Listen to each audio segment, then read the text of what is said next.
आज संविधान जागर हा कार्यक्रम संपूर्ण भारतामध्ये हा मला वाटतं 75वा शो या भारतामध्ये चालू आहे. हे आमचे प्रवीण मोरे सुविसाह्य आठवले साहेबांचे त्यांनी हा आयोजन केलं होतं हा कार्यक्रमाचं आणि अतिशय हा वैचारिक कार्यक्रम होता. संविधान याचा अर्थ काही लोकांना कळाला नाही. संविधान म्हणजे काय आणि त्याचीच पूर्तता करण्यासाठी माननीय केंद्रीय राज्यमंत्री रामदासजी आठवले साहेब त्याचा संविधान काय असतं, देशाला संविधानाने काय काय प्रेरणा दिलेली आहे, जो विषय जनतेपर्यंत जायला पाहिजे त्या पद्धतीचा हा कार्यक्रम प्रवीण मोरे यांनी आयोजित केला होता.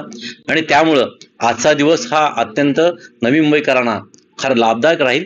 कारण संविधान हे प्रत्येक माणसाला पोषक असतं. संविधानामुळे आज आम्ही एकदम स्वतंत्रपणे आपल्या मनासारखं जीवन जगू शकतो. आपल्याला वाटेल त्या कायद्याच्या तरतुदीनुसार आपल्याला वागता येतं आणि त्यामुळे संविधान हा प्रत्येक मानवाच्या कल्याणासाठी असतो आणि त्याचा पुरेपूर अभ्यास करून आपल्याला माहिती असलं पाहिजे संविधानाचा अर्थ काय.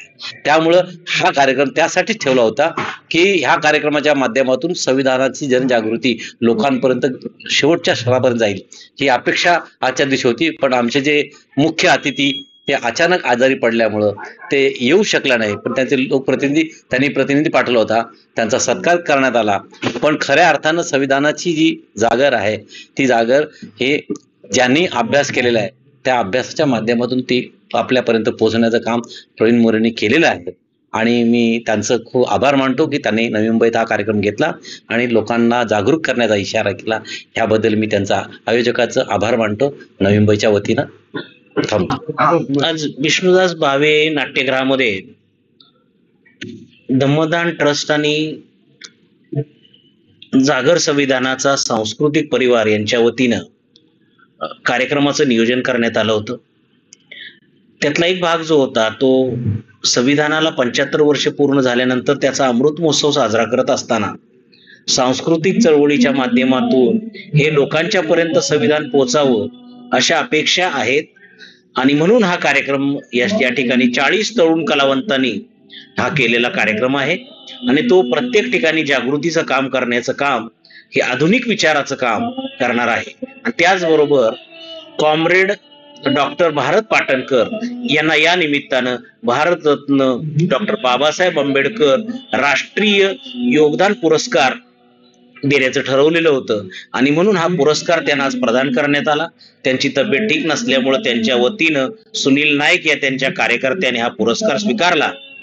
खऱ्या अर्थानं संविधानाच्याच मूलभूत कामासाठी भारत पाटणकर यांनी आपलं आयुष्य समर्पित आयुष्य जगले आणि त्यांचा सन्मान या अमृत महोत्सव वर्षामध्ये आपण करू शकलो.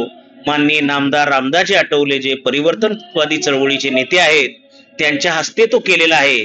त्यांचा जो गौरव आपण या ठिकाणी नवी मुंबईकरांच्या वतीनं केलेला आहे तो खरोखरच अतिशय सार्थ आहे आणि आम्हा सगळ्यांना ते भाग्य लाभलं की संविधानाचा कार्यक्रम करत असताना फुले शाहू आंबेडकरांच्या विचाराला आंबेडकरी चळवळीला जोडणारा कॉम्रेड भारत पाटणकर यांचा आम्ही सन्मान या ठिकाणी करू शकलो. त्याबद्दल मी एक आयोजक म्हणून शतशः ऋणी आपल्या सगळ्यांचा आहे.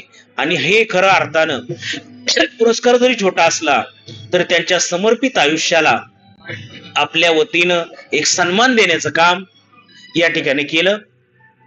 नवी मुंबईचे आमचे अध्यक्ष महेश खरे साहेब आणि त्यांच्या सगळ्या टीमनं आणि आमच्या धम्मदान ट्रस्ट जागर संविधान या टीमनं परिश्रम करून हा कार्यक्रम यशस्वी केला. त्या सगळ्यांचे आणि उपस्थितांचे कलावंतांचे बाळासाहेब बनसोडे, चंद्रमणी जाधव, अविरत गायकवाड, प्रतीक वाघ या सर्वांचा मी आभारी आहे. मध्ये आपल्या एक लोकप्रतिनिधी म्हणून कामाचा ठसा उमटवणाऱ्या आमच्या आदरणीय मंदाताई म्हात्रे यांनी ज्या ठिकाणी 2 टर्म विधान सभेच्या 1 टर्म विधान परिषदेची पूर्ण करत असताना इथल्या तळागाळातल्या लोकांचा, मागासवर्गीयांचा, आगरी समुदायाचे प्रश्न, इथल्या धार्मिक स्थळांना संरक्षण देण्याचा प्रश्न तडीस लावलेला आपल्याला माहित आहे. त्यांचं मोठं योगदान आहे.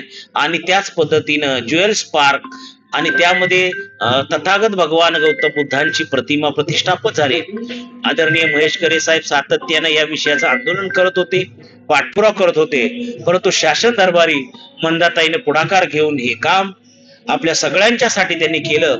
या उल्लेखनीय कामाबद्दल ताईंचा तमदान ट्रस्ट आणि या ठिकाणी जागर संविधान आणि नवी मुंबईकरांच्या वतीनं विश्वशांती पुरस्कार देऊन सन्मान करण्यात आलेला आहे आणि तोही मोठ्या मनानं ताईंनी तो स्वीकारला आणि या कार्यक्रमामध्ये आणि हे सगळं प्रश्न सोडवण्याची जी त्यांनी जबाबदारी घेतलेली आहे त्या जबाबदारीस त्यांनी खरोखरच त्यांनी आमचे सगळ्यांचे या ठिकाणी आभार मानलेले आहेत.